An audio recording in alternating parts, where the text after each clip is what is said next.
இந்த பஸ்ஸு கரெக்டாக 9 மணிக்கு எடுக்கிறாங்க. கேளம்பாக்கம் பஸ் ஸ்டாண்ட்லேருந்து மன்னார்குடி நோக்கி செல்லுது. சரியாக என்னுடைய கணிப்பு சரியாக இருக்குமானா 7 மணி நேரம் ட்ராவல் ஆகும். பஸ் காராக இருந்தாக்கா 5.5 மணி நேரம் 6 மணி நேரம் போயிடலாம். பஸ்ஸு எப்படியும் 7 மணி நேரம் டைம் எடுக்கும். விடிய காலம் 4 மணிக்கு ரீச் ஆகும். அந்த பஸ்ஸு அதனுடைய வெளித்தோற்றத்தை பாருங்கள் எப்படி அழகாக இருக்குன்னு சொல்லிட்டு. பஸ் ஸ்டாண்டு டாப்பாக இருக்குது, டாப்பான முறையில் அமைச்சிருக்காங்க. இது என்னுடைய யூடியூப் சேனலுக்காக நான் எடுத்திருக்கேன், ரெக்கார்டிங் எடுத்திருக்கேன்.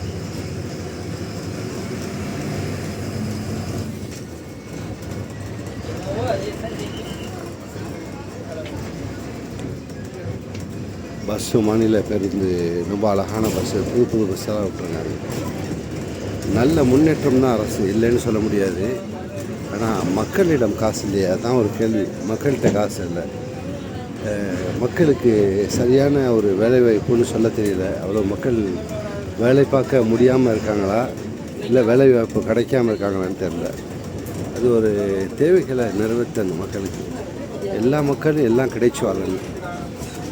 இப்போ சில குறுநில மன்னர்கள் வாழ்கிறாங்கல்ல, அப்போ வாழும்போது அந்த நாட்டுடைய எக்கனாமிக்கு டாப்பாக இருக்கும்போது குறுநில மன்னர்கள் இன்றைக்கி பிரியாணி சாப்பிட்றாங்க, இன்றைக்கி 5 கறி சாப்பாடு சால்னா சச்சு சாப்பிட்றாங்க அப்படின்னா, அதே ஒரு நடுநிலையாக உள்ள ஏழையாக உள்ள ஒரு வீட்லேயும் சாப்பாடு கிடைக்கும். அந்த அளவுக்கு விலைவாசிகளுடைய பொருத்தமாக இருக்கும். அப்படி இருக்கும். அந்த மாதிரி ஒரு நிலையை தமிழக அரசு ஏற்படுத்தணும்னு நான் இதன் மூலம் சொல்கிறேன். தமிழக அரசு, இந்தியா கவர்மெண்ட்டு எக்கனாமிக்கு கீழே உழுவுது.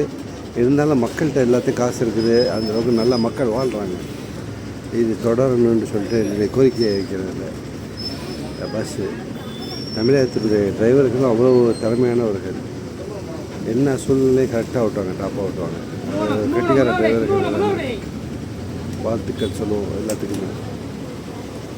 எல்லா இடத்துலையும் நின்று நிற்கிற கடைசி வரைக்கும் பாதியாக ஏற்றிக்கிட்டே போவாங்க. பார்ப்போம். என்னுடைய ரோடு காட்டுறோம், ரோடுகளை பாருங்கள்.